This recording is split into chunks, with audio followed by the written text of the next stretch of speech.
आप सभी को जय मसीह की। आज के हमारी इस पॉडकास्ट में लास्ट पॉडकास्ट में हमने बातें की थी कि सुसमाचार में सबसे पहले क्या आता है, उद्धार या फिर पश्चाताप।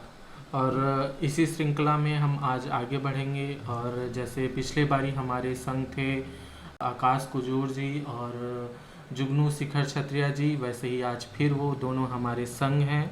आप दोनों को जय मसीह की। जय मसीह। इस कार्यक्रम में आप लोग का स्वागत है। जैसे हमने लास्ट टाइम हमने डिस्कशन किया और वो डिस्कशन बहुत अच्छा रहा और हम कई बातों को जाने सीखे। ठीक इसी रीति से आज हम फिर कुछ बातों में डिस्कस करेंगे, जैसे कि क्या हम अपने उद्धार को खो सकते हैं, या हमारे उद्धार की जो हमें मसीह में प्राप्त होती है उसकी निश्चितता, या क्या हम उसको लेकर निश्चिंत हो सकते हैं कि हाँ हम उद्धार पा गए हैं तो वो नहीं खोएगा, या हमें बार बार ये चिंता करने की या कुछ कार्य करने की आवश्यकता है कि हम अपने उद्धार को बचा सकें। तो हम आज के इस डिस्कशन को स्टार्ट करेंगे। तो मैं पहले आकाश जी से रिक्वेस्ट करूँगा कि आप अपना मत, या मैं कहूँगा आप अपना बात रखें सम्मुख, ताकि हम अपने डिस्कशन में आगे बढ़ सकें। धन्यवाद रिंकू।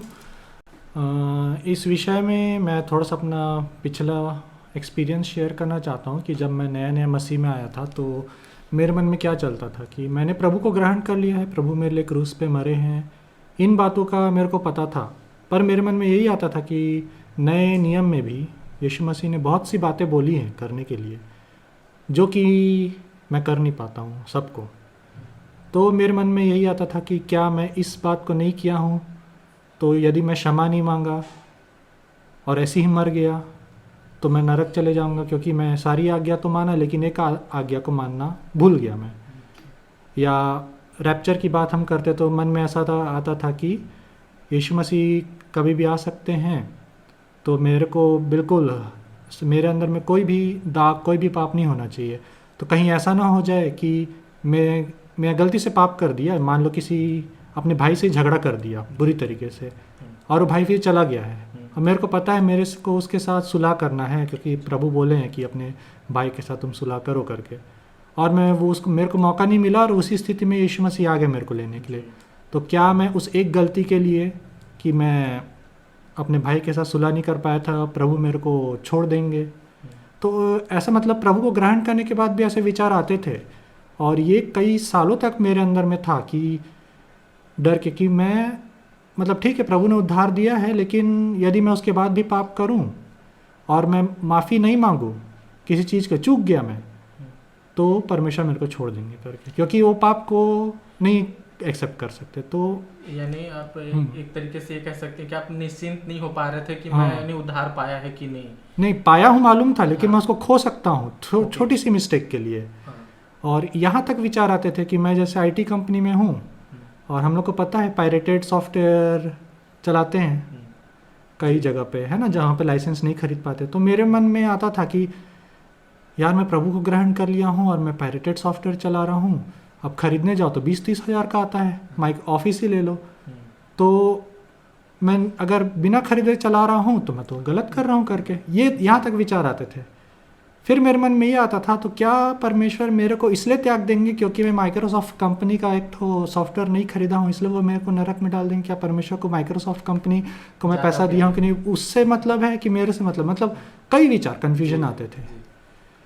ये कई सालों तक चला, और अब मतलब 1-2 साल से जब से मैं प्रभु की धार्मिकता जो विश्वास के द्वारा प्रभु यीशु मसीह पर विश्वास करने के द्वारा जो हमें मिलती है, और जो परमेश्वर के ने जो हमें सिद्ध ठहराया है यीशु मसीह के बलिदान के द्वारा, उसको जब से मैं समझने लगा हूँ ना, तब मेरे अंदर में एक तो रिलैक्सेशन और वो आने लगा है कि परमेश्वर का किया हुआ काम सटीक है ना। और मतलब इसके बारे में आगे चर्चा करेंगे, पर मैं एक मोटा जैसे एक उदाहरण दूँ। शादी होता है तो शादी में एक चीज़ रहती है, डाइवोर्स, है ना, जिसको डाइवोर्स को क्या बोलते, तलाक, है ना। लेकिन ना हस्बैंड चाहता है ना वाइफ चाहती है कि तलाक हो, और जब दोनों नहीं चाहते हैं तो विवाह का यही चीज़ रहता है, जब तक मृत्यु हमें अलग ना करे हम लोग एक दूसरे का साथ नहीं छोड़ेंगे। और यीशु मसीह में मृत्यु का अस्तित्व ही नहीं है। मतलब हस्बैंड भी नहीं चाहता है प्रभु बोले कि मैं सदा जगत के अंत तक तुम्हारे साथ हूँ, और मैं भी नहीं चाहता प्रभु से अलग होना, तो मैं अलग हो ही नहीं सकता मतलब। तो मेरे को ऐसे ही समझ में आता है। तो मतलब ये मेरा एक्सपीरियंस था, और अभी मेरे को लगता है कि कहीं कहीं पर लिखा है ऐसा चीज़ कि जैसे हम आगे वचन में देखेंगे कि ऐसा लगता है कि उद्धार को खो सकते हैं, लेकिन जैसा मेरे को समझ में आता है कि वो भी जैसे अनहोना है। जी एक विश्वासी का उद्धार खोना अनहोना टाइप का चीज़ जी है ना। तो ऐसा मेरे को लगता है। तो ये मतलब मेरा राय है। जी। अब जिग्नी जी आपकी बारी है। आप धन्यवाद रिंकू। मैं परमेश्वर पिता को धन्यवाद देता हूँ कि ऐसा अवसर उन्होंने दिया है। मत जो उद्धार को हम खो सकते हैं कि नहीं, उसको बोलने से पहले मैं कुछ बातें अपनी तरफ से बोलना चाहूँगा कि इसको, क्योंकि हम एक चर्चा कर रहे हैं और जी। हम किसी चीज़ पे मतलब ना केंद्रित हो रहे जी। हैं, और ना ही हम किसी को मतलब ये बोल रहे हैं कि किसी एक पर्टिकुलर मत पे, किसी एक मत पे हम स्थिर हो रहे हैं। जी जी जी तो मैं कुछ बातें बोलना चाहूँगा। वो ये है, पहली चीज़ तो जो मैं समझता हूँ कि उद्धार के विषय में, तो पहले तो मैं ये बोलूँगा कि मैं कई मतों के बारे में जानकारी रखता हूँ, जिसमें से कुछ लोगों का मत ये है कि उद्धार एक ही है। जी दूसरा जो है, जिसमें लोग कहते हैं, जो लोगों का मत है, एक झुंड का मत है कि उद्धार 2 प्रकार का है। जी और कई हैं जिनका ये है कि उद्धार 3 प्रकार का है। जी। चौथा मत ये है कि हम उद्धार खो ही नहीं सकते, जिसमें से शायद हम कुछ लोग एग्री होते हैं और कुछ लोग नहीं, हम खो सकते हैं, ये एक और मत है। जी वैसे ही ऐसा मत भी है कि उद्धार 3 तरीके से और अलग अलग तरीकों में होता है। जी कई लोगों का मत ये है कि उद्धार एक ही बार होता है और वो मिल गया है। जी तो मैं एक्चुअल में उद्धार जिस चीज़ से जुड़ा हुआ है, जैसे पिछले बार हमने जो चीज़ को देखा था, है ना, कि एक ही सिक्के के 2 पहलू। जी तो उद्धार का उद्गम, शुरुआत जिससे हुआ, मैं अपना मत वहीं से रखना चाहूँगा। जी बिल्कुल। मैं अपने जो मत है, जो मेरी बातें हैं, मैं वहीं से शुरू करना चाहूँगा। जी जी बिल्कुल बिल्कुल। तो मेरा मतलब ये है, मेरा मत ये है, जो मैं आप लोग को पहले ही मतलब बता देना चाह रहा हूँ कि मैं ये सोचता हूँ कि कोई विश्वासी से मतलब ये है कि जिसने अपना विश्वास मसीह पे ले आया है कि वह उसका उद्धार करता है, और वो आया, उसके लिए मृत्यु को प्राप्त हुआ, उसके पापों से उसको छुटकारा दिया, जी तीसरे दिन जी उठा, चला गया है, और आने उसको लेने के लिए आने वाला है, जिसके बाद हम उसके साथ अनंत जीवन जाएंगे। ये मत जिसने यीशु मसीह के ऊपर रख लिया, मैं उसके बारे में बात कर रहा हूँ। जी। वो उद्धार नहीं हो सकता, ये मेरा मत जी। है ना। हो सकता है हम अभी बाइबल के वचनों से और चर्चा करेंगे तो और हम और किसी एक चीज़ पे समझ पाएँ और किस ओर हम आगे बढ़ रहे हैं। मेरा मत अभी यही है और मैं यही विश्वास करता हूँ। उद्धार, अगर आप लोग एग्री करते होगे, चाहे आकाश जी हो, चाहे रिंकू भाई आप हो, उद्धार का सीधा साधा संबंध है पाप से। जी यदि मनुष्य पापी नहीं है, उद्धार की उसको जरूरत ही नहीं है। जी मनुष्य बचपन से ही, मतलब छुटपन से ही जैसे वो पैदा हुआ वैसे ही वो पापी था। जी उसके बाद और वो पाप जाने अनजाने में करने लगा, जिसके बारे में वो खुद भी नहीं जानता। और कुछ चीज़ें, जैसे आकाश भाई ने जो चीज़ बोली कि मैं ये जान रहा हूँ कि मुझे अपने भाई से सुलह करना है, ये उनके विवेक में, उनके कॉन्साइंस में ये चीज़ था कि उनको मालूम था। लेकिन कई ऐसी चीज़ें हैं जो इंसान नहीं जानता है, फिर भी वो पाप कर लेता है। उसके विषय में हम क्या कहेंगे?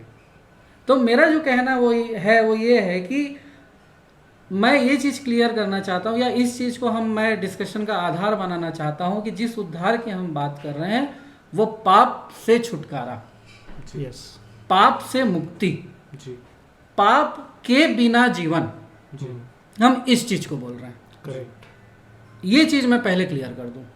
उद्धार का मतलब ये नहीं है अनंत जीवन प्राप्त हो। जी जी बिल्कुल। उद्धार का मतलब ये नहीं है कि यीशु मसीह ग्रहण कर लिया, आपका जीवन कैसा भी हो।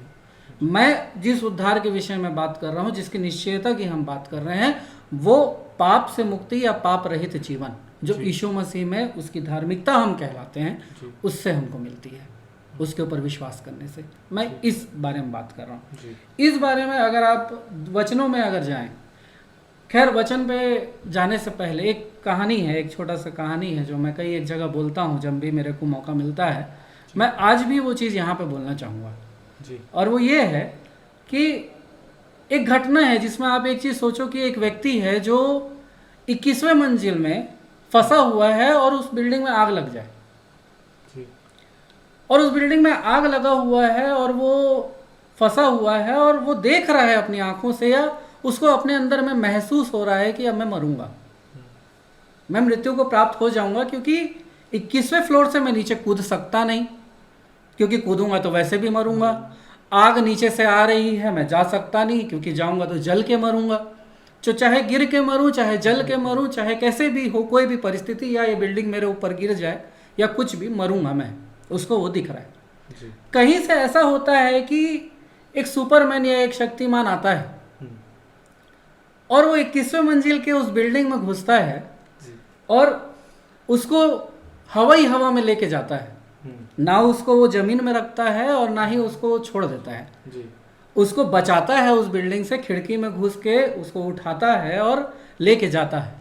और लेके जाता है जब, तो जाते जाते क्या होता है कि वो आदमी जो अभी डर रहा था कि मैं मरने पे हूँ, वो जब उसको बचा लिया उसके बाद भी वो डर रहा है। क्या बोल के डर रहा है? अगर ये शक्तिमान या सुपरमैन मेरे को गिरा दिया तो मैं मर जाऊंगा। अभी भी वो डर रहा है, मरने का डर गया नहीं। मरने का डर गया नहीं। जी। उसके बाद क्या हुआ कि वो उसको एक सुरक्षित जगह पे, वो सुपरमैन और शक्तिमान जो भी है उसको रखता है। जी। और सुपरमैन और शक्तिमान के एक वचन है जो वो बोलता है कि यदि मेरे को तेरे को मृत्यु को ही दे देना था तो बचाने की आवश्यकता क्या थी। जी। जी। और इसी ये छोटी सी घटना या ये कहानी से मैं बस यही बोलना चाहता हूँ कि यीशु मसीह को यदि मृत्यु के हवाले करना ही था तो अपना बलिदान देके वो मेरा उद्धार क्यों किया। जी, बिल्कुल करेक्ट। वो मेरा उद्धार इसीलिए किया कि मैं अच्छे से जीऊं, उसके सानिध्य में जीऊं, उसके साथ जीऊं, मैं मृत्यु को भी प्राप्त कर जाऊं तो भी अनंत जीवन में उसके साथ जीऊं। लेकिन वो हमको बचा लिया है, यानी कि उद्धार कर लिया है, लेकिन मैं अगर ये चीज सोच के जी रहा हूं कि नहीं मेरा उद्धार नहीं हुआ है या मेरा उद्धार हो गया है, कुछ समय के लिए हुआ, मैं खो सकता हूं, तो यीशु मसीह के जो कार्य उसने किए, मेरे लिए बलिदान हो जाना, मेरे लिए मृत्यु को प्राप्त हो जाना, मैं सोचता हूं कि शायद उस पर मैं शक कर रहा हूं कि वो मेरे को बचा पाएगा कि नहीं पाएगा। पाएगा कि नहीं, बचा लिया है तो उसको वो रख पाएगा कि नहीं आखिरी तक, कि नहीं जुगनू 30 दिन तक का वैलिडिटी है, उसके बाद तेरे को फिर रिचार्ज करना पड़ेगा। तेरा उद्धार जो है खत्म होते जाता है, तेरे को फिर उसको रिचार्ज करना पड़ेगा। कहीं ऐसा टाइप का तो नहीं है। तो ये इसमें तो अब जब मैं पाप के विषय में जब बोल चुका हूं तो मैं वचन से कुछ बात बोलता हूं, जिसमें यहाँ पे जब आप पढ़ोगे रोमियो की पत्री, उसका जब आप क्या बोलते हैं 6वां अध्याय आप जब निकालोगे, उसमें 5वें पद पे कुछ लिखा है जो इस प्रकार से है, क्योंकि यदि हम उसकी मृत्यु की समानता में उसके साथ जुट गए हैं तो निश्चय उसके जी उठने की समानता में भी जी उठ जाएंगे। ठीक है, समानता में भी जुट जाएंगे लिखा है। उसके आगे जब 6वां, हम जानते हैं कि हमारा पुराना मनुष्यत्व उसके साथ क्रूस पर चढ़ाया गया ताकि पाप का शरीर व्यर्थ हो जाए। देखिए, पाप के विषय में मैं इसीलिए ही बोला, ये वचन कहता है कि पाप का शरीर व्यर्थ हो जाए। आगे क्या बोलता है? और हम आगे को पाप के दासत्व में ना रहें, क्योंकि जो मर गया वह पाप से छूटकर धर्मी ठहरा। इसलिए यदि हम मसीह के साथ मर गए तो हमारा विश्वास यह है कि उसके साथ जिएंगे भी, क्योंकि यह जानते हैं कि मसीह मरे हुओं में से जी उठकर फिर मरने का नहीं, उस पर फिर मृत्यु की प्रभुता नहीं होने की। तो मैं ये कहना चाहता हूं कि इस वचन, देखिए मैं अपना चाह रहा हूं कि हम वचन से बात करें। तो वचन में आप जब यहाँ पे देखेंगे तो वो बोलता है कि आपने विश्वास किया आप ऊपर जब आप देखोगे तो एक अलग टॉपिक है, मैं उस टॉपिक के विषय में नहीं, क्योंकि वहाँ बपतिस्मा के और यीशु मसीह के विश्वास के और ये सब चीज़ के बारे में बोलता है। जी। लेकिन वहाँ पे जो पर्टिकुलरली आज जिस चीज़ के हम बात कर रहे हैं उस चीज़ का मैं बोलता हूँ कि क्योंकि यदि हम उसकी मृत्यु की समानता के उसके साथ जुट गए, यानी क्रूस में हम उसके साथ मर गए, अब जब हम जी उठे हैं, अब जब हमारा जीवन है वो पाप रहित है, वो पाप से मतलब यहाँ पे इसके शब्द बोलूँ तो पाप का शरीर तो व्यर्थ हो गया। अब अगर पाप का शरीर व्यर्थ हो गया तो मैं जो उद्धार पा लिया वो उद्धार मेरे को लगता है कि वो अनंत काल का हो गया, वो स्थिर है। स्थिर है, मेरे को ऐसा लगता है।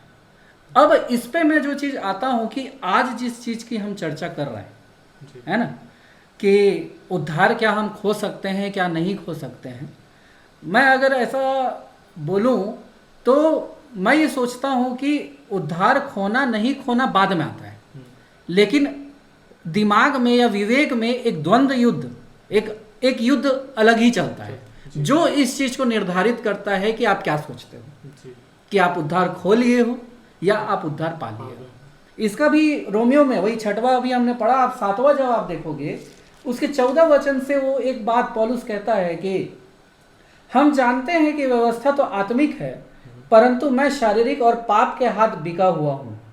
जो मैं करता हूँ उसको नहीं जानता, क्योंकि जो मैं चाहता हूँ वह नहीं किया करता, परंतु जिससे मुझे घृणा आती है वही करता हूँ। यदि जो मैं नहीं चाहता वही करता हूँ तो मैं मान लेता हूँ कि व्यवस्था भली है, तो ऐसी दशा में उसका करने वाला मैं नहीं वरन पाप है जो मुझ में बसा हुआ है।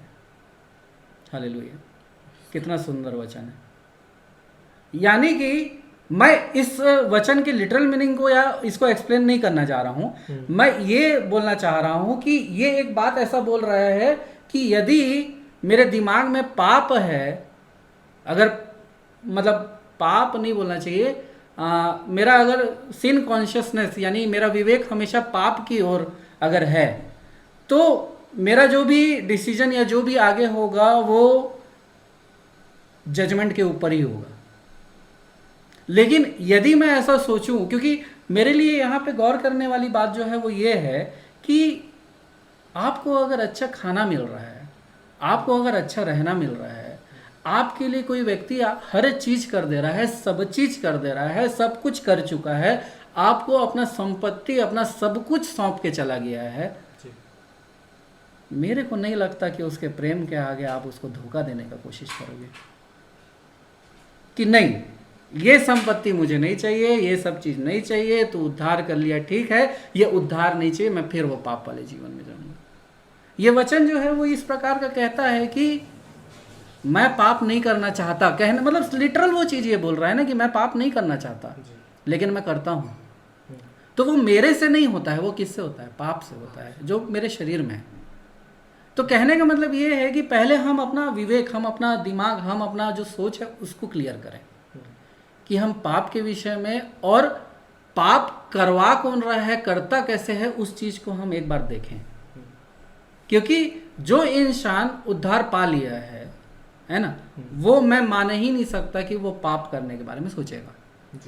पाप हो जा रहा है वो मैं नहीं बोल रहा हूं कि वो करेगा नहीं, मैं ये बोल रहा हूं कि पाप करने का खुद से तो नहीं सोचेगा।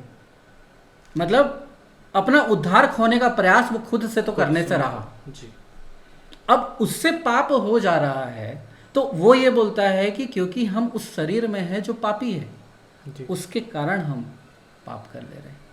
और आगे जब आप यहाँ पे पढ़ोगे तो यहाँ पे लिखा हुआ है यही रोमियो 7 अध्याय में कि हमारे प्रभु यीशु मसीह के द्वारा परमेश्वर का धन्यवाद हो, मुझे इस देह से कौन छुड़ाएगा। हमारे प्रभु यीशु मसीह के द्वारा परमेश्वर का धन्यवाद हो, इसीलिए मैं आप बुद्धि से तो परमेश्वर की व्यवस्था का, परंतु शरीर से पाप की व्यवस्था का सेवन करता हूँ। देखिए ये चीज़ वो बोल रहा है कि बुद्धि से परमेश्वर की व्यवस्था, मतलब कुछ चीज़ें जो है वो हमारी कॉन्साइंस पे डिसाइड करती है, कुछ चीज़ें हैं जो हमारा विवेक, हमारा सोच पे डिसाइड करता है। रिंकू भाई, जो मैं सोचता हूँ वो यही है कि एक निश्चितता जो आ जाती है मसीह में आने के बाद कि हमने एक बारी विश्वास किया, है ना। एक बारी विश्वास करने के बाद हम जो है वो हर एक रीति से सुरक्षित हो गए। ये मैं भी विश्वास करता हूँ कि जब हम एक बारी मसीह में विश्वास कर लेते हैं तो हम हर एक बातों से, हर एक चीज़ों से सुरक्षित हो जाते हैं। और वो जो विश्वास है वो स्थायी है, क्योंकि परमेश्वर ने उस चीज़ को स्थिर किया है कि वो हमारे लिए आया, मारा गया, गाड़ा गया, और उसका जो उद्धार का जो कार्य है वो एक बारी में पूरा हो गया। तो ये मेरा विश्वास है, और मैं यही सोचता हूँ कि हम जो हैं वो एक बारी में सब चीज़ों के लिए माफ़ कर दिए गए, और अभी हम नहीं रहे परंतु मसीह मुझ में एक जीवित है। वचन है रिंकू भाई, जी, आप देखिए ना, ये कितना सुंदर बात ये बोलता है रोमियो 6वें अध्याय में ही 22 पद में, परंतु जब पाप से स्वतंत्र होकर और परमेश्वर के दास बनकर तुमको फल मिला जी। जिससे पवित्रता प्राप्त होती है और उसका अंत अनंत जीवन है, जी। क्योंकि पाप की मजदूरी तो मृत्यु मृत्यु है, परंतु परमेश्वर का वरदान हमारे प्रभु यीशु मसीह में अनंत जीवन है। जी जी, बिल्कुल जी। यही चीज़ है कि ये विश्वास ही है, और जो हमें एक निश्चितता देता है कि हम स्थिर हैं प्रभु के उस प्रेम में, उस अनुग्रह में।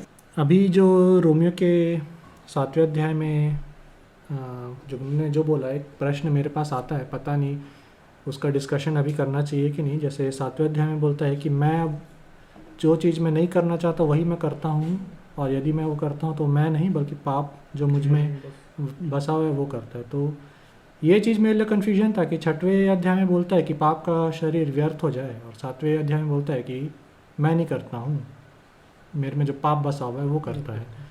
तो जब वो 6वें अध्याय में बोल रहा है कि जैसे इंग्लिश में लिखा है body of sin might be destroyed, मतलब नाश हो जाए, जब 6वें अध्याय में बोला है पाप का शरीर नाश हो जाए, तो 7वें अध्याय में वो क्या चीज़ आ गया पाप फिर से जो मुझे बसा हुआ है।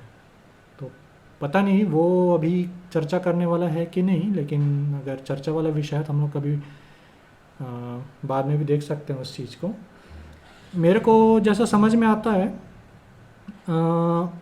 जैसे जुगनू ने बोला कि उद्धार मेन चीज़ किसका, पाप के लिए था, है ना, पाप के कारण उद्धार की ज़रूरत थी। मैं उसमें एक और चीज़ देखता हूँ कि जैसे अभी 6:23 में हमने पढ़ा रोमियो का कि पाप की मजदूरी मृत्यु है। तो सिर्फ पाप नहीं, मेरे को लगता है उद्धार इसलिए भी ज़रूरी था क्योंकि मृत्यु का अस्तित्व परमेश्वर हटाना चाहते हैं। इसलिए बाइबल में बोलता है 1 कुरिन्थियों 15 में कि जो आखिरी दुश्मन है वो मृत्यु है, है ना। और जब हम प्रकाशित वाक्य में पढ़ते हैं तो मृत्यु को भी आग की झील में फेंक दिया गया, मतलब मृत्यु को नहीं होना है। और अनंत जीवन का डेफिनेशन ही वही रहता है कि वहाँ पे मृत्यु नहीं हो सकती, यदि जीवन है तो मृत्यु तुम्हारे पास नहीं है करके। तो मतलब मैं वही समझता हूँ कि जो पाप के कारण जो दंड हम पर आता था, एक अकाउंटेबिलिटी होती है ना कि पाप की मजदूरी मृत्यु है, तो तुमको मृत्यु फेस करना पड़ेगा जी। तो यीशु मसीह ने उस चीज़ से हमें छुटकारा दिया है। मतलब रोमियो के 4 अध्याय में लिखा है कि वो हमारे पापों के कारण, 4:25 में, वो हमारे who was delivered for our offenses and was raised again for our justification, वह हमारे अपराधों के लिए पकड़वाया गया और हमारे धर्मी ठहरने के लिए जिलाया भी गया। तो दोनों ही चीज़, उनका जो क्रूस पे मरना और उनका जी उठना, ये दोनों ही चीज़ मतलब मेरे को लगता है कि मतलब यहाँ वचन बोलता है कि ज़रूरी है कि उनका मरना भी जो जिसके कारण हमारे पाप क्षमा हुए, लेकिन जब वो जी उठे वो मेरे धर्मी ठहराए जाने के लिए जी उठे। मतलब आज मैं परमेश्वर की नज़र में धर्मी क्यों हूँ? इसलिए नहीं हूँ कि मैं धार्मिकता का काम किया या मैं उद्धार पाने के बाद धार्मिकता का काम करता हूँ, मैं 10 साल से प्रभु को ग्रहण करने के बाद मैं धर्मी जीवन जी रहा हूँ, आज्ञा पालन कर रहा हूँ, इसलिए मैं परमेश्वर के सामने धर्मी हूँ। ऐसा नहीं है। 10 साल बाद भी, 20 साल बाद भी मैं प्रभु को ग्रहण किया करने के बाद भी यदि मैं परमेश्वर की नज़र में धर्मी हूँ तो इसलिए धर्मी हूँ क्योंकि यीशु मसीह जिंदा है। तो दोनों ही जगह मैं देखता हूँ कि मेरे पापों की क्षमा के लिए प्रभु क्रूस पर मरे और वो जी इसलिए उठे कि मैं परमेश्वर की नज़र में धर्मी रहूँ। तो धार्मिकता जो परमेश्वर की नज़र में है वो फिर मेरे कामों पे आधारित नहीं रहती है, वो यीशु मसीह ने जो मेरे लिए किया है उस पर आधारित रहती है। इसी का मैं एक और रेफरेंस जहाँ मैं देखता हूँ वो है इब्रानियों की पुस्तक में, ये आपका 10वें अध्याय में, और उसमें हम लोग अगर पढ़ें 12 से 14 तक, अगर हिंदी में पढ़ें तो इब्रानी। परंतु यह व्यक्ति तो पापों के बदले एक ही बलिदान सर्वदा के लिए चढ़ाकर परमेश्वर के दाहिने जा बैठा, और उसी समय से इसकी बाट जो रहा है कि उसके बैरी उसके पांवों के नीचे की पीढ़ी बने, क्योंकि उसने एक ही चढ़ावे के द्वारा उन्हें जो पवित्र किए जाते हैं सर्वदा के लिए सिद्ध कर दिया है। सर्वदा के लिए सिद्ध कर दिया है एक ही बलिदान के द्वारा। जी। इंग्लिश में क्या है ना, परफेक्टेड फॉर एवर, ओके, है ना, सदा के लिए सिद्ध कर दिया है। तो जब यीशु मसीह ने मेरे को सदा के लिए सिद्ध कर दिया है, तो क्या मेरा कोई काम परमेश्वर के किए हुए काम को रिवर्स कर सकता है? मेरे को तो नहीं लगता। तो वही चीज़ मेरे को तभी समझ में आता है कि यहाँ पे बोलता है कि 12वें पद में कि एक बलिदान के द्वारा, जो कि one sacrifice for since for ever, है ना, पाप सदा के लिए। जो भी हम जो लास्ट टाइम चर्चा कर रहे थे ना कि वो सिर्फ भूतकाल या वर्तमान के पाप नहीं, वो भविष्य के भी क्षमा करता है। और वरना वो यदि सिर्फ वर्तमान और भूत के भी पाप क्षमा करता तो हम 2000 साल बाद पैदा हुए, तो हमारे लिए कहाँ वो बलिदान लागू होता, है ना। और उसमें ही हमने फिर ये भी चर्चा किया था कि जो यीशु मसीह का जो मेमना था, उसको तो बाइबल बोलता है कि जगत की उत्पत्ति के समय से ही घात कर दिया गया है, मतलब वो पहले से ही बलिदान हो चुका था, है ना। तो परमेश्वर ने हमें जो क्षमा किया है या हमें जो दंड से मुक्त किया है, वो हमारी समझ के अनुसार मुक्त नहीं किया है, उन्होंने अपनी समझ के अनुसार हमें छुटकारा दिया है। तो वही जो जुगनू ने बोला कि हम कई पाप जानते नहीं, हम अनजाने में कर देते हैं, है ना, क्योंकि परमेश्वर का स्टैंडर्ड देखेंगे तो परमेश्वर, यीशु मसीह ने बोला था तुम अपने दुश्मन से प्रेम करो। तुम यदि उसी के साथ भला करते हो जो तुम्हारे साथ भला करते हो, तो तुम ज़्यादा क्या करते हो? वैसा तो जो विश्वास नहीं करते पापी उन लोग भी करते हैं। तुम दुश्मनों से प्रेम करो, जो जितनी बार मांगता है उसको दो। ये कौन कर पाता है? एक बार मांगा, 2 बार मांगा, ठीक है, 3 बार मांगा, फिर मांग रहा है तो दिमाग खराब होने लगता है। कितनी बार मांगेगा? मेरे को अपना भी तो देखना है करके। लेकिन परमेश्वर का स्टैंडर्ड देखे, दुश्मनों से प्रेम रखो, है ना। तो हम कितना पालन करेंगे? यीशु मसीह ने बोला था हर एक व्यर्थ का वचन जो हमारे मुंह से निकलता है उसका हिसाब हमको न्याय के दिन देना पड़ेगा। तो हम मजाक में ही या बिना हम जाने किसी को भी गधा बोल देते हैं, अरे बेवकूफ़ कहीं का, अरे पागल कहीं का बोल देते हैं, या किसी को भी 10 मिनट में आ रहा हूँ बोल देते हैं, पहुँचते हैं आधा घंटा बाद। यदि हर एक व्यर्थ वचन का मेरे को परमेश्वर के सामने हिसाब देना पड़े तो मैं कहाँ टिकूँगा उनके सामने? और परमेश्वर का न्याय का जो है उसमें तो ये है कि एक चूक मिला, तुम्हारे अंदर दोष है जी, तो तुम्हें क्यों मैं अपने साथ रखूँ, तुम्हें क्यों मैं अलाउ करूँ? परमेश्वर का जो जजमेंट है, क्राइटेरिया है, वो सिद्धता है, परफेक्शन 100%। तो हम वो कर ही नहीं सकते। तो हमें जो उद्धार मिला है वो हमारी समझ के अनुसार नहीं मिला है कि मैं उससे बेहतर हूँ, मैं इतना काम अच्छा करता हूँ। परमेश्वर की नज़र में सटीक होना चाहिए, पूरा जीवन निष्कलंक होना चाहिए। तो वो हम अचीव कर ही नहीं सकते थे। इसलिए यीशु मसीह का बलिदान वहाँ पे आता है कि उन्होंने वो सिद्धता जो हमें नहीं मिल सकती थी, उनके बलिदान के द्वारा हमें मिलता है। यीशु मसीह पर विश्वास करने के द्वारा उनका जो बलिदान है वो परमेश्वर की नज़र में हमें सदा के लिए सिद्ध बनाता है। तो यीशु मसीह ने यूहन्ना के सुसमाचार में 6वें अध्याय में जो प्रभु भोज के ऊपर जहाँ पे बात है, वहाँ पर जब लोगों ने यीशु मसीह ने ये कहा था कि सांसारिक भोजन जिसको खाओ दोबारा भूख लगता है उसके लिए मेहनत मत करो, बल्कि ऐसा भोजन के लिए जिसको खा के तुम कभी भूख ही ना लगे, ऐसा टाइप का। तो लोग पूछते हैं फिर हम परमेश्वर का काम करने के लिए क्या करें? तो यीशु मसीह बोलते हैं कि परमेश्वर का काम ये है कि उस पर विश्वास करो जिसको उसने भेजा है, मतलब यीशु मसीह पर विश्वास करो। तो यीशु मसीह ने वहाँ पे बोला कि परमेश्वर को इम्प्रेस करने के लिए, अगर मैं बोलूँ सिंपल भाषा में, यदि तुम परमेश्वर को इम्प्रेस करना चाहते हो तो क्या काम करना चाहिए? यीशु मसीह पर विश्वास करो, क्योंकि यीशु मसीह पर विश्वास करने से ही हमें उद्धार मिलता है और उद्धार के साथ सिद्धता मिलती है परमेश्वर के सामने सिद्ध ठहरने का, निष्कलंक ठहरने का, और मतलब एक अधिकार मिलता है। और इसका एक और मेरे को अभी याद आ रहा है, कुलुसियों के पत्र में पहला अध्याय में लिखा है 22 और 23 पद में, मैं इंग्लिश में पढ़ूंगा फिर हिंदी में देखते हैं। In the body of his flesh through death to present you holy unblameable and unreprovable in his sight. उसने अब उसकी शारीरिक देह में मृत्यु के द्वारा तुम्हारा भी मेल कर लिया, ताकि तुम्हें अपने सम्मुख पवित्र और निष्कलंक और निर्दोष बनाकर उपस्थित करे। उसकी नज़र में, परमेश्वर की नज़र में पवित्र, निष्कलंक, निर्दोष जी है ना, यीशु मसीह के बलिदान के द्वारा। और 23 पद में वही बोलता है कि यदि तुम उस विश्वास में बने रहते हो और उस जो आशा है उससे तुम भटकते नहीं हो, जो तुम इस विश्वास को थामे रहो, जो कि यीशु मसीह ने बोला था परमेश्वर का काम ये है कि तुम मुझ पर विश्वास करो, उस विश्वास को तुम थामे रहो, तुम परमेश्वर की नज़र में निष्कलंक, निर्दोष है ना और पवित्र हो जी। तो यहाँ मैं देखता हूँ कि ये सारा कार्य यीशु मसीह ने हमारे लिए किया है, मेरा काम है उस पर विश्वास करने का। तो मेरे को वही समझ में आता है कि परमेश्वर का किया हुआ काम उन्होंने अपनी समझ के अनुसार हमें छुटकारा दिया, हमारी समझ के अनुसार नहीं। और उसने जब बोला है कि मैंने तुम्हें सदा के लिए सिद्ध बनाया है, तो मुझे लगता है कि मैं फिर परमेश्वर की नज़र में सिद्ध हूँ। तो मतलब मैं सैल्वेशन को नहीं खो सकता, ऐसा मुझे भी समझ में आता है ना। तो लेकिन कुछ पद है जैसे कि 23 पद में बोला कि if you continue in the faith, तो यहाँ पे एक चीज़ पौलुस बोल रहा है जो कि बाइबल में 2-3 बार जोर दिया है कि यीशु मसीह को थामे रहो, थामे रहो। तो वही वाला चीज़, तो उस पे बाद में आऊँगा, लेकिन ये वाला चीज़ है जिससे मेरे को समझ में आता है कि यदि मैं प्रभु यीशु मसीह को थामे हुए हूँ तो मैं उद्धार को खो ही नहीं सकता।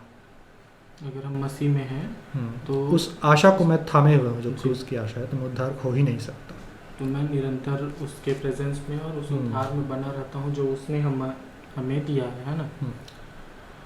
तो अब यहाँ पे बहुत सारी चीज़ें मत हैं, तो उनमें से एक मत ये है कि जैसे जुगनू जी बोल रहे थे कि जो पाप है ना, जो हम करते हैं, क्योंकि जो हम अभी तक समझे हैं वो ये है कि हम नहीं खो सकते है ना मसीह में, हम उस उद्धार को जो मसीह में है उसे हम नहीं खो सकते। तो कुछ लोग ऐसा मानते हैं कि अगर हम अपने कर्मों से पाप करते जाएं है ना, जैसे हम तो मसीह में सुरक्षित हैं, लेकिन हम कर्मों से हम वो पाप करते जाते हैं है ना, अनजान ही सही, क्योंकि हमको नहीं पता है कि दिन भर में हमने कितने अनजाने पाप किए हैं है ना, और वो कंटिन्यू होते जाता है। मैं जानबूझ के पाप की बात नहीं कर रहा हूँ, अनजाने पापों की बात कर रहा हूँ। तो अगर ऐसा होता है तो हम तो पाप की प्रैक्टिस कर रहे हैं, अनजाने में ही सही, बट हम पाप की प्रैक्टिस कर रहे हैं। तो इसको हम किस तरीके से डिफाइन करेंगे कि क्या पाप करने का लाइसेंस मिल गया है मेरे को? हाँ, मतलब वो तो जेन्युइन पापों के लिए है ना, अब अनजाने में है तो वो हम जानबूझ के नहीं कर रहे हैं, तो वो लाइसेंस वाली बात तो नहीं है, क्योंकि वो अनजाने पाप हैं, हमको पता ही नहीं हमने अनजाने में किया। जानबूझ के जो करते हैं वो फिर लाइसेंस ही हो जाता है। तो जो हमने अनजाने में पाप किया है तो उसके बारे में हम क्या कहेंगे? क्या उस पापों की वजह से हमारा उद्धार इफेक्ट होता है या नहीं होता है? इस बारे में आप लोग का क्या सोचना है? रिंकू, आप जो बोले हो उसके ऊपर बाद में आते हैं जी। आकाश जी ने जो इससे पहले बोला है कि रोमियो 6वें अध्याय में जो लिखा हुआ है, जो हमने पढ़ा कि पाप का शरीर व्यर्थ हो जाए, और वही 7वें अध्याय में हमने ये चीज़ पढ़ा कि मैं नहीं करना चाहता हूँ लेकिन मैं करता हूँ। तो अगर पाप का शरीर व्यर्थ हो गया तो फिर यहाँ पे ये वाला चीज़ क्या है? मैं फिर से उस चीज़ पे जोर देना चाहता हूँ जो चीज़ मैं शुरू में बोला था, और यही जो है उसको डिफ्रेंशिएट कर देगा, मतलब अंतर उसको बता देगा कि जब हम 6वें अध्याय में, रोमियो 6वें अध्याय में जिस की बात कर रहे हैं, वहाँ पे मसीही में जीवन या मसीह में जीवित रहने के बारे में हम जान रहे हैं। तो जिस पाप की नश्वरता या पाप के शरीर की नश्वरता का 6वें अध्याय में रोमियो में बात हो रहा है, वो मसीह के कारण पाप में वो नश्वर हो गया जी, ये बोलता है जी। लेकिन जब आप 7वें अध्याय में जो पर्टिकुलर वचन जो मैं करना चाहता हूँ मैं नहीं करता हूँ, मैं इससे दुखित हूँ, खेदित हूँ, लेकिन मेरे से नहीं हो रहा है, ये पाप से हो रहा है, ये जब आप पढ़ोगे तो ये एक्चुअल में पौलुस जो है वो अपनी सोच बता रहा है, जिसमें वो युद्ध कर रहा है, वो लड़ रहा है जी। मतलब इसको अगर मैं समझाना चाहूँ तो एक तरीके से ऐसे समझा सकता हूँ कि मान लेते हैं कि रिंकू भाई आपसे मैं 1 करोड़ रुपए उधारी लिया हूँ जी और मैं उस उधारी को चुका नहीं पा रहा हूँ, ये मेरे को मालूम है। जी लेकिन जिस समय मैं आपसे लिया उस समय मेरे को ये विश्वास था कि मैं आपका उधारी उसको चुका दूंगा, जी लेकिन परिस्थितियाँ ऐसे बदल गई कि मैं उसको नहीं चुका पा रहा हूँ। तो अब आप ये चीज़ को समझोगे कि मैं चुका नहीं पा रहा हूँ और आपको पैसे की ज़रूरत है या आप पैसा चाह रहे हो, क्योंकि लिखा है ना जहाँ धन वहाँ मन। तो आप जब भी मेरे को देखोगे तो आप मेरे पास आने की कोशिश करोगे, लेकिन चूंकि मैं चुका नहीं पा रहा हूँ, मैं जब भी आपको देखूंगा मैं भागने की कोशिश करूंगा कि अगर मैं इसको देखूं तो ये फिर वही पैसे के बारे में बात करेगा, जी फिर वही पैसे के बारे में बात करेगा, लेकिन मैं दे नहीं पा रहा हूँ, मैं चुका नहीं पा रहा हूँ। लेकिन वहीं पे कहीं पे ऐसा हो जाता है कि आकाश जी आ जाते हैं और वो मेरे से बात नहीं कर रहे हैं, वो रिंकू भाई आपसे बात कर रहे हैं और आपको ये बोल रहे हैं कि जुगनू का कितना उधारी है मेरे को बता। और आप बोलते हो कि 1 करोड़ रुपए वो मेरे से लिया हुआ है, 1 करोड़ रुपए उधारी है जी और आकाश जी बोलते हैं कि ये 10 करोड़ का चेक है और ये 10 करोड़ का चेक जुगनू के नाम पे मैं तुमको देता हूँ और मैं कहीं जा रहा हूँ, जी है ना, तुम जुगनू को बता देना कि उसका जो उधारी है वो माफ हो गया है जी और अगर उसको और पैसे की जरूरत होगी तो वो भी मुझसे ऐसे ही वो ले जा सकता है, क्योंकि उसका ज्यादा दे दिया गया है। यानी 1 करोड़ रुपए मेरा माफ कर दिया गया और 9 करोड़ रुपए मेरे लिए जमा करके रख दिए गए कि मैं उसका इस्तेमाल कर सकता हूँ। जी और आकाश जी चले गए। अब ये बात आप जान रहे हो और ये बात मेरे को तो पता ही नहीं है, जी ठीक है, लेकिन उसके बाद भी अगर आप मेरे को बताने के लिए आ रहे हो और मैं अगर ये चीज सोच रहा हूं कि ये फिर पैसे के बारे में बात करेगा, ये फिर पैसे के बारे में बात करेगा, तो इसमें गलती किसकी है? आपकी है। दूसरी चीज ये कि आकाश जी भी किसी तरीके से अगर मान लो मेरे को कहीं से पता चल जा रहा है कि वो मेरे लिए ऐसा कर दिए हैं, है ना, अगर मेरे को पता चलता है कि वो मेरे लिए ऐसा कर दिए हैं, तो अगर उसके बाद भी आपको देख के मैं ये सोच रहा हूं कि नहीं मेरे को पैसा देना पड़ेगा, जी तो इसमें किसकी गलती है? फिर मेरी गलती है। जी उसी प्रकार से जो मैं आपको बोलना चाह रहा हूं, ये बोलना चाह रहा हूं कि हमारे जीवन का कोई भी पाप, जो आप अनजाने में वाला पाप, आपके में भी आ रहा हूं मैं, एक साथ लेके चल रहा हूं कि आप बोल रहे हो कि अनजाने में किया हुआ पाप और जानबूझ के किया हुआ पाप, मैं ये पूछना चाहता हूं आप दोनों से कि क्या कोई ऐसा पाप है जो परमेश्वर के उस बलिदान को जो यीशु मसीह में है और लहू से जो छुटकारा हमको मिला है और हम उद्धार पाए हैं, जी कोई पाप ऐसा है जिसको देख के या आप कर देते हो या मैं कर देता हूं, यीशु मसीह सिंहासन में खड़े होके ये बोल दे ये वाला पाप का तो उद्धार में किया नहीं था, जी या वो सरप्राइज हो जाए, अरे ये क्या कर दिया, ये इसका तो मेरे पास सॉल्यूशन ही नहीं था। जी जबकि थोड़ी देर पहले ही हमने आकाश जी के साथ जो वचन पढ़ा उसमें वंस एंड फॉर ऑल, एक ही बलिदान सब के लिए और वो भी सिद्धता को प्राप्त करते हुए। जी और वैसे ही जो बात मैं बोल रहा हूँ जो उधारी की और ये सब चीज़ की, तो मैं यही बोलना चाह रहा हूँ कि आप पूरे पुराने नियम में आप अगर जाओगे ना, मैं वचन नहीं निकाल रहा हूँ, बहुत समय हो जाएगा, पुराने नियम में आप जब जाओगे तो बलि चढ़ाया जाता था। जी तो बलि जब चढ़ाया जाता था तो वो बलियों की कुछ खासियत थी, लेकिन उन खासियतों में एक कॉमन फैक्टर था कि बलि जब चढ़ाया जाता था ना, तो ये होता था कि वो बलि पूरा का पूरा भस्म हो जाता था। आप एलिया का ही अगर एक उदाहरण आप देखोगे तो एलिया जब वो उसको 3 बार पूरा पानी से भिगा देता है, उसके ऊपर वो क्या बोलते हैं बलि को रखता है, उसके बाद परमेश्वर से प्रार्थना करता है। वो एक्चुअल में उनके लिए मध्यस्थता कर रहा था कि हमने पाप किया है और ये बलिदान है कि हमारे ऊपर उस चीज का दंड मत आए, इसके ऊपर आए ये बलि जो है। और परमेश्वर की आग जब गिरती है, आप वचन पढ़ना, वहां लिखा है कि जो पत्थर थे वो पत्थर तक जल के भस्म हो गए। कहने का मतलब ये है कि अगर हम जो स्टैंडर्ड की बात हम कर रहे थे उस स्टैंडर्ड में चले तो परमेश्वर की महिमा और परमेश्वर की पवित्रता बहुत बड़ी है, मनुष्य के उसके सामने खड़े होने के भी योग्य नहीं है। मनुष्य हर किसी ने पाप किया और उसकी महिमा से रहित है, बाइबल कहता है थे। तो लेकिन जब आप देखोगे यीशु मसीह क्रूस पे बलिदान हुआ,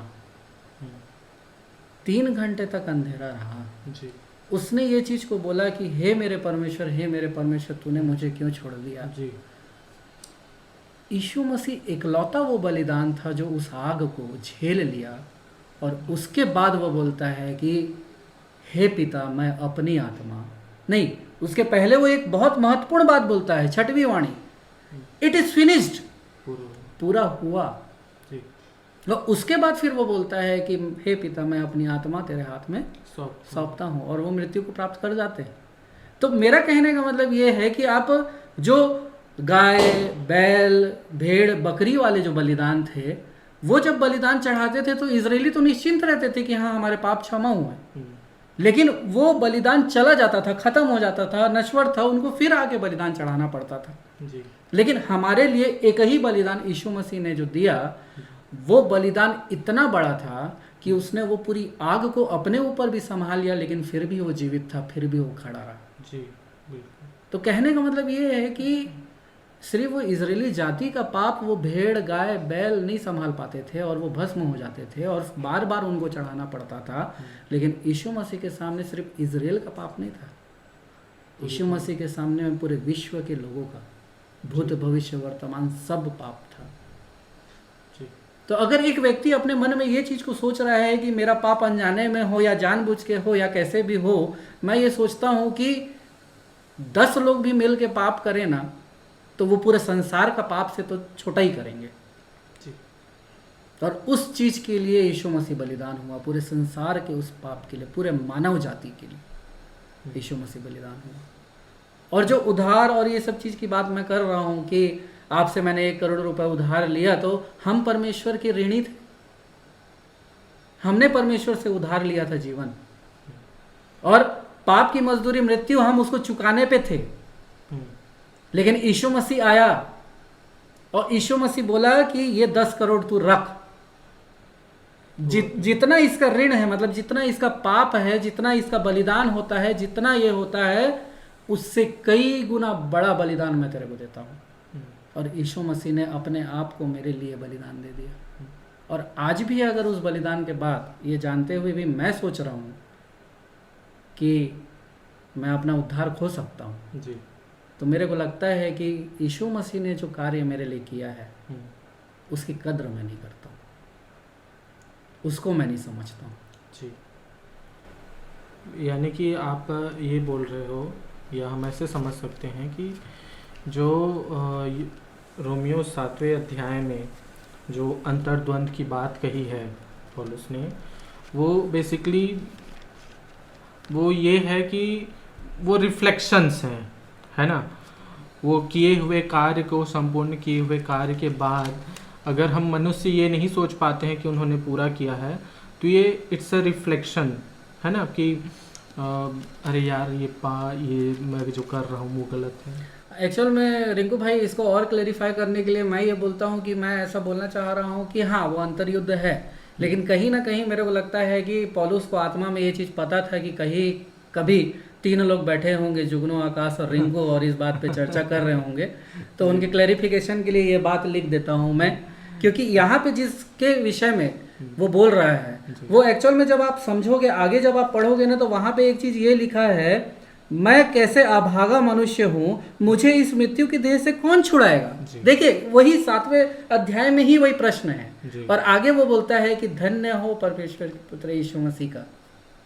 यानी कि पाप के लिए यहाँ पे जो मसीह में जीवित हो जाने वाला चीज है, वो जो यहाँ पे 6वें अध्याय में नश्वरता, पाप के शरीर की नश्वरता, तो वो यीशु मसीह के फिनिश्ड वर्क की बात कर रहा है, पूरा किए गए कार्य की बात कर रहा है। लेकिन जब हम यहाँ 7वें अध्याय में जब वो चीज को सोचते हैं, तो उस बलिदान को उस अर्थ के अनुसार नहीं समझना जो आकाश जी ने कहा कि मैं उद्धार पाया हूँ, धर्मी हूँ, नहीं हूँ, पापी हूँ, ये हूँ, वो हूँ, ये समझने के लिए मेरे को किसी मनुष्य की सोच की जरूरत नहीं। मेरे को ये समझना है कि परमेश्वर की सोच में मैं क्या हूँ। अगर परमेश्वर की सोच में मैं धर्मी हूँ तो मैं धर्मी हूँ, परमेश्वर की सोच में अगर मैं पापी हूँ तो फिर मेरे को 100, 1000, 1 लाख पूरे विश्व के लोग लिख के दे दे कि तू पापी नहीं है, तो भी मैं पापी हूँ। लेकिन यदि परमेश्वर कहता है कि मैं धर्मी हूं, जी तो फिर मेरे को पूरे मनुष्य जाति लिख के दे दे कि तू पापी है, तो भी उसका कोई मतलब नहीं। जी तो वैसे ही ये जो अंतर मन में ये युद्ध चल रहा था, मतलब कभी ना कभी हो सकता है कि पौलुस को आत्मा में इस चीज का ज्ञान था कि आगे चल के मनुष्य का विवेक ही उसको दोषी ठहराएगा, जी और उस विवेक के विषय में वो बात बोल रहा है कि जब भी तुमको ये चीज आए कि क्या मैं पापी हूं या ये हूं या वो हूं, ऐसा हूं वैसा हूं, तो इसमें एक चीज वो क्लियर करता है कि यीशु मसीह के द्वारा तुम धर्मी ठहराया गया। दिए गए। और दूसरी चीज वो ये बोलता है कि उस सोच को इस चीज से मारो जी कि तुम्हारा जो शरीर था जो पाप में था, यीशु मसीह के धर्मी ठहराए जाने के कारण वो नाश हो चुका है। तो अब तुम सिद्ध किए गए हो किस चीज के लिए? परमेश्वर की धार्मिकता होने के लिए। जी मैं मतलब इस तरीके से इसको लेके चल रहा था। ओके।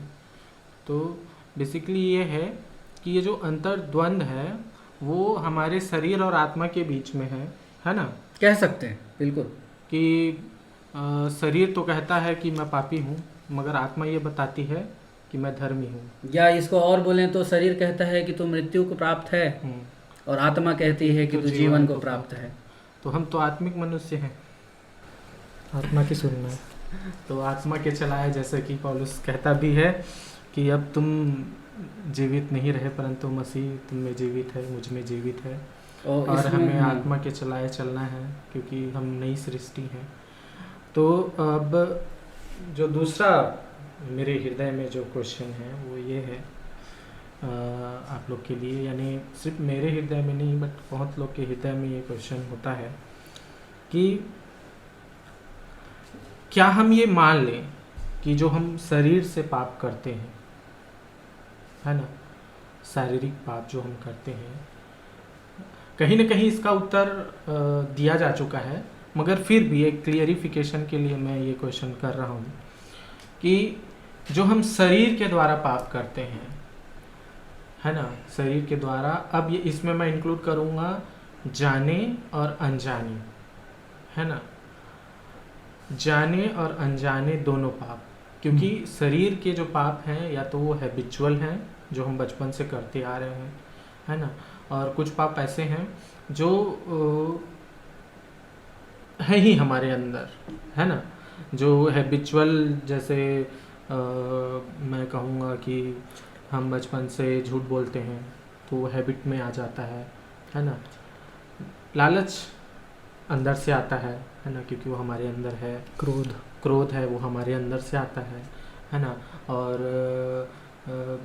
शारीरिक अभिलाषा, बेसिकली सेक्सुअल डिज़ायर, है ना, तो उसमें सेक्सुअल डिज़ायर जो है वो अंदर से आते हैं, लेकिन कुछ चीज़ें जो हम करते हैं वो धीरे से हैबिचुअल हो जाती हैं, जैसे पोर्नोग्राफी है ना, वो तो अंदर से नहीं आता, वो तो हम बाहर से ही देखते हैं, और मास्टरबेशन है ना, हिंदी में जिसको हस्त मैथुन बोलते हैं, तो ये हैबिचुअल है ना, क्योंकि बचपन से तो हमको नहीं पता होता है क्या है कैसा है, लेकिन हम वो धीरे से देख के सुन के करना सीखते हैं और फिर हम करते जाते हैं एक समय पीरियड तक। तो ये सब चीज़ें जो हैं, है ना, करने के बाद मनुष्य के हृदय में गिल्ट आता है कि यार मैंने तो पाप कर दिया, है ना, मैंने तो परमेश्वर की दृष्टि में, और कहीं ना कहीं आप लोग एग्री करेंगे ये चीज़ कि जब ऐसा होता है ना, तो जब हम प्रार्थना में होते हैं या कोई ऐसा संगति में होते हैं, तब ये हमारा विवेक, है ना, या हमारा दिमाग बार बार स्ट्राइक करता है कि तू इसके काबिल नहीं है, तू लायक ही नहीं है इसके, है ना, और इस तरीके से वो क्या करता है, उस चीज़ों से जो परमेश्वर ने हमें दी है उससे तोड़ने की कोशिश करता है। बट मेरा बेसिकली क्वेश्चन ये है कि क्या ये चीज़ जो है वो हमारे उद्धार में इफ़ेक्ट डालती है, और अगर डालती है या नहीं डालती है तो इसको हम कैसे क्लियर करेंगे? हाउ?